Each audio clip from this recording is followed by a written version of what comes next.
What happens when a guaranteed slam dunk, surefire hit completely bombs? Today, we are diving into how one of the biggest sitcoms of the 90s was brought back for the stage only to crash and burn in spectacular fashion. It's a story that proves sometimes nostalgia just isn't enough. So let's get right into it. The sitcom Men Behaving Badly, it was huge in the UK. I mean, an absolute cultural phenomenon. So a stage show should have been a license to print money, right?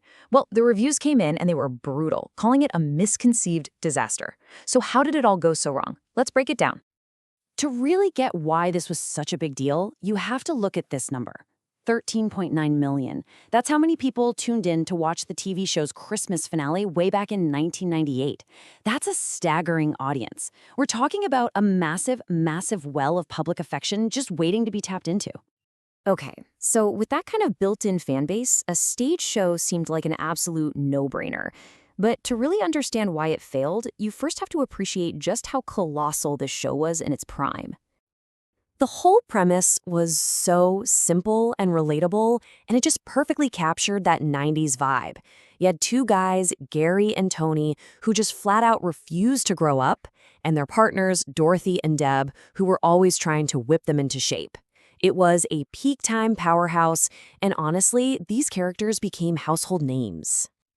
And this is the key. You've got to understand, the producers weren't just selling tickets to some new play. They were selling nostalgia.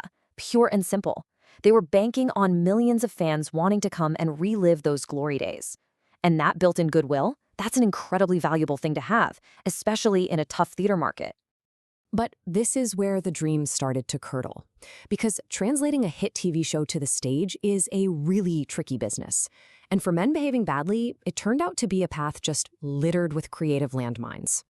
So here's the first huge hurdle you face. In everyone's mind, the original actors are those characters. So what do? Do you get the new actors to do a perfect impersonation of the originals? Or do you let them create their own, new version of the role? Well, the production made a fatal mistake. They tried to do both. The actor playing Tony, he did a spot-on impersonation of his TV counterpart. But the new Gary, he went in a totally different direction. So on stage, the whole thing just felt like a jarring, inconsistent mess. And this review just hits the nail on the head. The show never found its own identity. Was it supposed to be a faithful tribute act, or was it a new piece of theater? By trying to be both, it ended up being neither, and it just left the audience feeling kind of confused. And then you've got the whole structural problem. I mean, think about it. TV sitcoms are built on these short, punchy 30-minute stories. A play has to keep you hooked for almost 2 hours. When you try to stretch that format, you often have to force in extra plots and padding that just feels unnatural and completely kills the original pace. But look, the problems ran way deeper than just casting and pacing. The script itself was fundamentally flawed, and that's where this whole adaptation really started to unravel. So to fill that 2-hour runtime, the writer came up with this plot that just felt incredibly old-fashioned. Gary has to get married to inherit money from some moralistic aunt. I mean, it's a plot device that feels like it was ripped from a Victorian novel, not a 90s comedy. It's forced, it's clunky, and it just doesn't fit at all. So with all these ticking clocks and weird plot points crammed into just 100 minutes, the whole thing felt totally rushed. And more than that, it couldn't even decide what it was trying to say.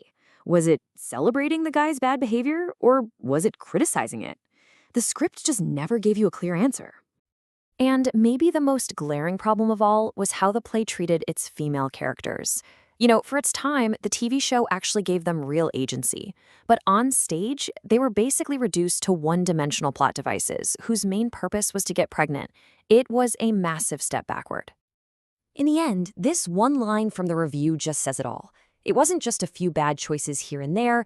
The entire concept of bringing this show to the stage, at least in this way, seems to have been flawed right from the very beginning. So, what's the big takeaway here? I mean, the failure of one play might seem like a small thing, but it actually taps into a much larger conversation we're having about our relationship with the past and the whole business of nostalgia. And here's the thing you gotta remember. Theater is a risky business. So to try and minimize that risk, producers are turning more and more to familiar, pre-existing brands. TV shows, movies, books, because hey, they come with a built-in audience. They're seen as the safest possible bet. But this story proves that name recognition isn't everything. In fact, it can seriously backfire. If you don't treat the original material with respect, and if your new version can't stand on its own 2 feet, all that goodwill you were counting on can turn into bitter disappointment fast. And that's really the core question this whole thing leaves us with. When does a loving tribute cross the line and become a cynical cash grab? The story of the men behaving badly play is a powerful, cautionary tale for anyone tempted to mine the gold of nostalgia. You have to handle it with extreme care.